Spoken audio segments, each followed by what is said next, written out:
सुना आपने? इन्होंने कहा the potential difference across the end of the conductor is directly proportional to current flowing through it. ठीक है जी।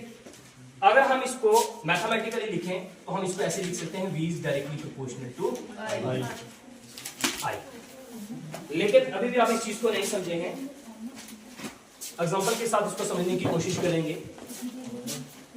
अगर आपके पास एक कंडक्टर है, ये आपके पास एक कंडक्टर है, इस कंडक्टर के अक्रॉस लगाते हैं, यहाँ पे पोटेंशियल डिफरेंस लगाते हैं, पोटेंशियल यहाँ पे रखते हैं, तो इसके अंदर से करंट इतना फ्लो होगा जितना यहाँ पे पोटेंशियल। अगर आप पोटेंशियल को इंक्रीज करोगे करंट यहाँ से इंक्रीज होगा, अगर आप पोटेंशियल को डिक्रीज करोगे करंट यहाँ से क्या होगा, डिक्रीज होगा। कहने का मतलब ये हुआ कि आपका जो वोल्टेज है, आपकी वोल्टेज जो है that is directly proportional to आई।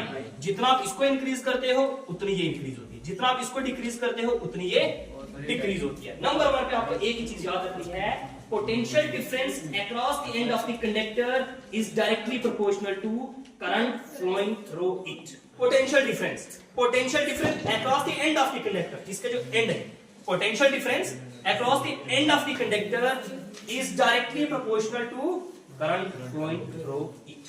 दूसरे नंबर पे आपके पास क्या रहती है, ये वाली चीज। अब जहां पे डायरेक्टली प्रोपोर्शनल है उसको हम क्या करते हैं, इसको खत्म करने की कोशिश करते हैं। V is equal to R I, V is equal to R. ठीक है। अगर हमें यहां से R निकालना होता है, R is equal to V upon, रखनी है माइंड में, I is equal to V upon R। आप गेम यहां से चेंज हो करके भी लिख सकते हैं, I is equal to 1 upon R into V। एक बैटरी है, बैटरी के साथ हमने की कनेक्ट करनी है, की के साथ एक रियोस्टेट कनेक्ट करना है। तो उसके बाद बैटरी का जो पॉजिटिव टर्मिनल है उसको कनेक्ट कर दिया हमने एमीटर के साथ, दूसरे एंड के साथ हमने एक ऐसी वायर कनेक्ट करनी है, रेजिस्टेंस नहीं कनेक्ट करना, एक ऐसी वायर कनेक्ट करनी है जिसका हमने रेजिस्टेंस निकालना है, और उस वायर के पैरेलल में हमने एक वोल्टमीटर लगाना है, और इसका जो सेकंड एंड है वो कनेक्ट कर देना है रियोस्टेट। रेजिस्टेंस को वेरी करके करंट को हम इंक्रीज या डिक्रीज कर सकते हैं। करंट को इंक्रीज या डिक्रीज करना हो तो इस रियोस्टेट की हेल्प से आप कर सकते हैं। और फिर आपके पास आता है एक्सपेरिमेंट का नाम। क्या है एक्सपेरिमेंट का नाम? अब रट्टा नहीं मारना, देखना हमने क्या करना है, एक वायर लेनी है, उस वायर का हमने क्या निकालना है, रेजिस्टेंस निकालना है। कैसे रेजिस्टेंस निकालना है, एक ग्राफ ड्रा करके, वोल्टेज और करंट के बीच में ग्राफ ड्रा करने के बाद हमने क्या करना है, रेजिस्टेंस। और इसको आप अंग्रेजी में पढ़ो, to determine the resistance of a given wire by plotting a graph between voltage and current. अब जब हम आपसे पूछते हैं भाई लोग ऑपरेटर्स कौन कौन से चाहिए, सर जी हमें एक बैटरी चाहिए करंट की। अब बैटरी को बार बार ऑन ऑफ नहीं करेंगे, खराब ना हो जाए, वहां पे एक की मुझे लगा दीजिए। अब करंट को चेंज कम ज्यादा करना है तो हमें क्या चाहिए, रियोस्टेट चाहिए। भाई सारी की सारी चीजें हमने कुछ नापना तोलना है ना, करंट को नापना है, वोल्टेज को नापना है, एक एमीटर चाहिए तो एक वोल्टमीटर चाहिए। तो हमने वायर, ऐसी कोई वायर चाहिए जिसका हमने रेजिस्टेंस निकालना है। जब ऑपरेटर सारे हो गए, रट्टा मारने की जरूरत है। तीसरे नंबर पे आपसे क्वेश्चन होता है भाई साहब कि फॉर्मूला कौन सा लगता है, V is equal to R है। अगर फिर से याद नहीं रहता है तो जितना वोल्टेज बढ़ाओगे उतना करंट बढ़ेगा, V is directly proportional to I, V is equal to R। इसको याद कर दो ये हो जाएगा, इसको याद कर दो ये हो जाएगा। प्रोसीजर में पहला पार्ट सबसे आसान, फर्स्ट स्टेप में आपने क्या करना है कि हमने ये जो सारे ऑपरेटर्स लिए हैं इनके एंड्स को अच्छे तरीके से साफ करना है। सैंड पेपर की मदद से उनको क्या करना है, साफ करना है, करना ताकि करंट अच्छे से पास हो। फर्स्ट स्टेप इजी है कि नहीं? किस बच्चे ने मुझे बताया कि सर प्रोसीजर में पहला पॉइंट ये है, बोला किसी नहीं लगता है। पहला पॉइंट यही है प्रोसीजर में कि हमने क्या करना है, सारे के सारे ऑपरेटर्स उनके एंड को अच्छे तरीके से सैंड पेपर की मदद से उनको साफ करना। पॉइंट नंबर 1 क्लियर हो गया।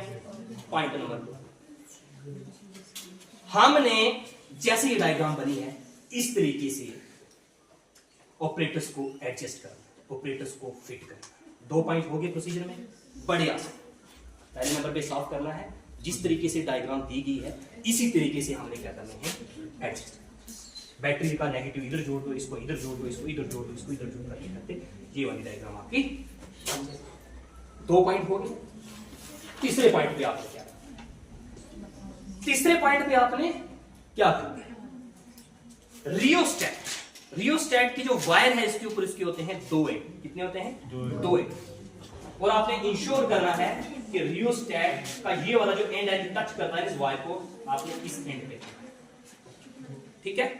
रियोस्टेट के ऊपर ये स्लाइड जो कर रहा है ना, आपने इंश्योर करना है इस चीज को। मैंने इसको एक तरफ कर दिया, ऐसा नहीं है कि यहां पे पड़ा हो तो इसे करंट छोड़ देते चल रहा है, क्या हो रहा है। तीसरा स्टेप आसान है कि नहीं? और मैं आपको बता दूं ये जो इसके ऊपर है ना, ये हमने क्या की है, वायर रिपीट की। क्या है इसके ऊपर? ये वायर। जब मैं इसको एक एंड पे लाता हूं इसका मतलब ये वाला इसको टच कर रहा है वायर के स्टार्टिंग वाले पॉइंट की। 3 पॉइंट हो गए, हो गए 3 पॉइंट। पॉइंट नंबर 4 वो भी बड़ा आसान है, बहुत आसान है। की को आपने क्या करना है, इंसर्ट। जब आपने की को इंसर्ट किया, थोड़े से टाइम के लिए आपने रखना है। मिनिमम रीडिंग आपने क्या करनी है, नोट करनी। मिनिमम रीडिंग नोट करनी है किसकी, एमीटर की ओर मिनिमम रीडिंग आएगी। पॉइंट नंबर 5 की ओर क्या करेंगे आप, 4 पे आपने की को इंसर्ट किया तो आपके पास एक मिनिमम वैल्यू आएगी, मिनिमम रीडिंग आएगी। वोल्ट मीटर की और एमीटर की आपने क्या करनी है, नोट करनी है। कुछ ना कुछ वहां पे रीडिंग आ जाए। नेक्स्ट स्टेप में आपने क्या करना है, की को आपने यहां से रिमूव करना है। की को क्या करना है, रिमूव करना। की को आपने रिमूव करना है और वायर की कंडीशन को देखना है। ऐसा तो नहीं है कि वायर काफी हीटअप हो गई है, अब ये पिघलने वाली है, अब ये टूटने वाली है। समझ के मेरी बात? इसकी सिचुएशन को आपने देखना है। अगर बिल्कुल ठंडी है वैसी है तो ठीक है, अगर ये हीटअप हो गई है, अगर ये हीटअप हो गई है, थोड़ा सा आपने क्या करना है, फिर वेट करना है जब तक ये ठंडी ना हो। समझे मेरी बात? ये आपके पास क्या है, वोल्टेज, और ये आपके पास क्या है। आपने क्या किया, अब दोबारा से इसको इंसर्ट करना है। इंसर्ट करने के बाद थोड़ा सा आपने स्लाइड करना है, किसको, रियोस्टेट। रियोस्टेट को थोड़ा सा आपने इसके ऊपर स्लाइड, पहले तो 0 था, अब इसको थोड़ा सा क्या करना है, स्लाइड। थोड़ा सा स्लाइड किया, अब यहां से वोल्टमीटर कुछ रीडिंग देगा, एमीटर कुछ रीडिंग देगा। वो रीडिंग आपकी यहां पे आएगी और यहां। फिर से आपने इसको थोड़ा सा स्लाइड किया, वो रीडिंग आपकी यहां पे आएगी और यहां पे आएगी। समझ गए? अब बार बार की को इंसर्ट करके वो काम आपने नहीं करना, स्टार्टिंग में इसको आपने चेक कर लेना है। अब रिस्पॉन्स इसका ठीक है। अब रेजिस्टेंस आप और इंक्रीज कर रहे हो, रेजिस्टेंस और जब रेजिस्टेंस और इंक्रीज कर रहे हो तो यहां से वैल्यू फिर से चेंज होगी। ऐसे करके आपने 6-7 रीडिंग्स लेनी, 6-7 रीडिंग लेनी। कैसे लेनी है, मैं आपको पूछता, रीडिंग कैसे लेनी है सर? वोल्टमीटर, फ्लैक्टोमीटर, फोनोमीटर, वही बोलते जो 10 काम आते। कुछ नहीं करना सर, हमने इसको थोड़ा सा स्लाइड करना है, रेजिस्टेंस की वैल्यू चेंज होगी, वोल्टेज और करंट की वैल्यू नोट करनी है। फिर से रेजिस्टेंस की वैल्यू चेंज होगी, फिर से इसको नोट करना है, फिर से चेंज होगी, फिर से नोट करना है। इसको चेंज करते जाओ, रीडिंग को नोट करते जाओ, ठीक है। ये सारी की सारी प्रोसेस हो के 6-7 आपने रीडिंग्स लेनी है, की को वापस आपने रिमूव करना है। आपके पास आ गई रीडिंग, और इस रीडिंग की हेल्प से आपने क्या करना है, एक ग्राफ बनाना है। तो ग्राफ में आप क्या करेंगे, वोल्टमीटर जो है एक्स एक्सिस के अलॉन्ग लेंगे और एमीटर की रीडिंग आप यहां पे आप ले लेंगे। उसके बाद आपने ये वाला पॉइंट लिया, ये वाला पॉइंट लिया, ऐसे करते करते आपके पास ये पॉइंट आ जाएंगे, ठीक है। तो यहां से आपके पास क्या निकल के आ जाएगी, एक स्ट्रेट।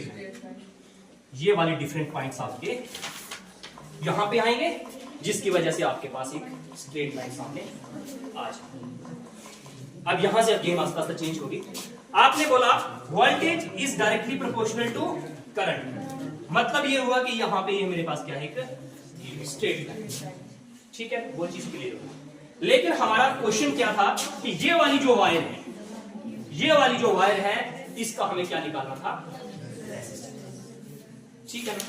लेकिन इस ग्राफ निकालने से, ग्राफ को प्लॉट करने से हमारा मकसद पूरा नहीं। मकसद हमारा क्या था, वोल्टेज और करंट के बीच में हम ग्राफ बनाएंगे तो हमें क्या निकल जाएगा, रेजिस्टेंस निकल जाएगा। ग्राफ तो प्लॉट कर दिया, स्ट्रेट लाइन भी आ गई, ओम्स लॉ भी प्रूफ हो गया, क्या कहीं भी रेजिस्टेंस निकला? नहीं ना निकला। निकला यही कि वोल्टेज जितनी इंक्रीज कर रहे हैं उतना ही करंट हो रहा है, और हमारे पास एक स्ट्रेट लाइन आ गई, ओम्स लॉ हमारा प्रूफ हो गया, बिल्कुल क्लियर प्रूफ हो गया। लेकिन रेजिस्टेंस यहां से नहीं निकला, किसका? इस बेचारी वायर का नहीं निकला। अब हमें एक चीज अंडरस्टैंड करनी है, पीछे हमने आपको एक फार्मूला बताया था, कौन सा फार्मूला आया था मेरे पास? फार्मूला कौन सा बताया था? नीचे वाला, इसको याद रखो, हम कहीं और जा रहे हैं, वापस आएंगे यहाँ पे। I is equal to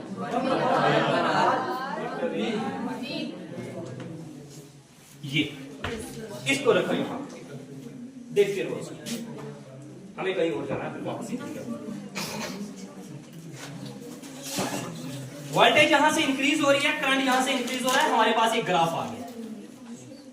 जब मैं इसको यहां से एक लाइन ड्रा करता हूं, एक यहां से लाइन ड्रा करता हूं, सपोज कर लेते हैं मेरे पास ए बी सी, ये 3 पॉइंट रहेगा, ठीक है। Voltage and current, voltage and current. एक चीज को आप नोट करो, ये वाली जगह है, ये वाली जगह है, मतलब ये दोनों आपस में बराबर नहीं, बराबर यहां पे नहीं। इस स्लोप के अंदर कुछ ना कुछ है, स्लोप के अंदर कुछ ना कुछ है। कैसे? V directly proportional to I, आपने बोला था, मैंने नहीं बोला। कहने का मतलब ये दोनों बराबर, ये इंक्रीज ये भी इंक्रीज, ये डिक्रीज ये भी डिक्रीज, दोनों बराबर, बात खत्म। लेकिन जब मैं करंट की बात करता हूं, I is equal to V, दोनों डायरेक्टली, I बीच में कोई फैक्टर आ जाता है, बीच में कोई फैक्टर आ जाता है फैक्टर, वो फैक्टर कौन सा है? 1/r। जब मेरे पास एक स्ट्रेट लाइन होती है, y is equal to mx, उसका फॉर्मूला रहता है, समझ गए? और उसके बाद ये वाली बीच में जो स्लोप है ना, जो स्लोप कौन सी? वोल्टेज और करंट के बीच में थोड़ा सा एक फैक्टर जो बीच में आ रहा है, वो जो स्लोप है ना, SLOP स्लोप, वो किसके बराबर है? वो है 1/r के, इसके बराबर 1/r के बराबर।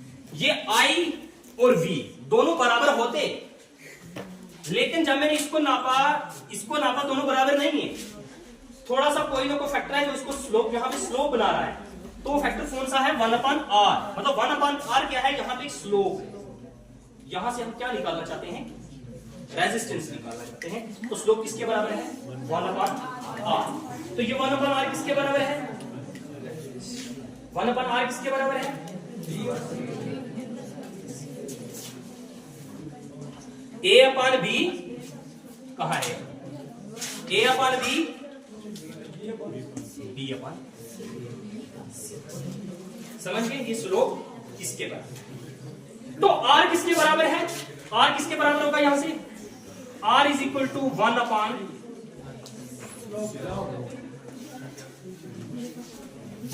Slope. R is equal to 1/, slope. कहने का मतलब ये हुआ कि रेजिस्टेंस की वैल्यू इंक्रीज होगी जब स्लोप की वैल्यू डिक्रीज होगी। अब R is inversely proportional to slope.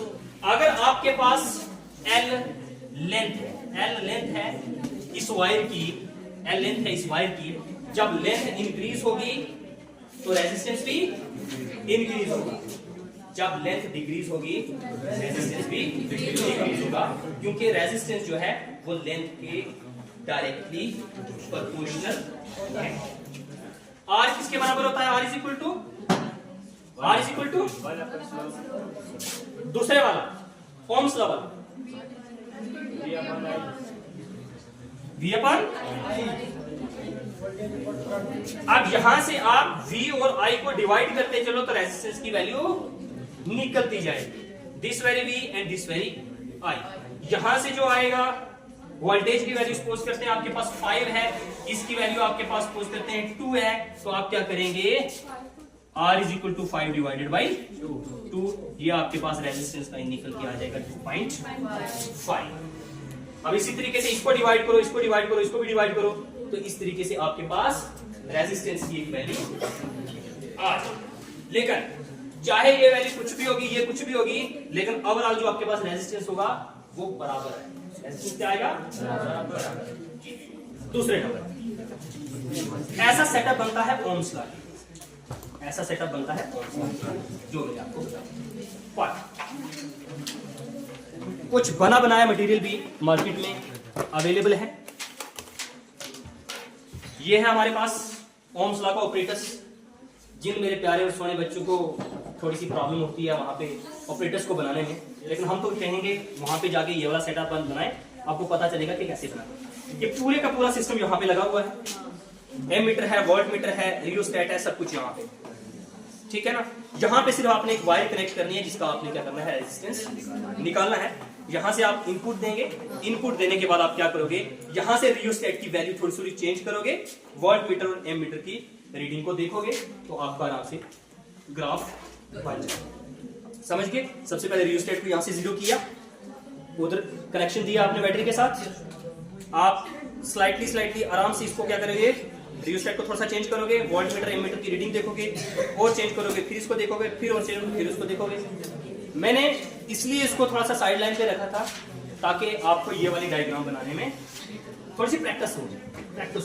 Otherwise ये battery eliminator, battery eliminator, battery eliminator क्यों उसको बोलते हैं? क्योंकि हमने बोला कि यहाँ पे बैटरी का इस्तेमाल किया जाता है। हम यहाँ से बैटरी को क्या करते हैं, एलिमिनेट करते हैं, बैटरी को निकालते हैं।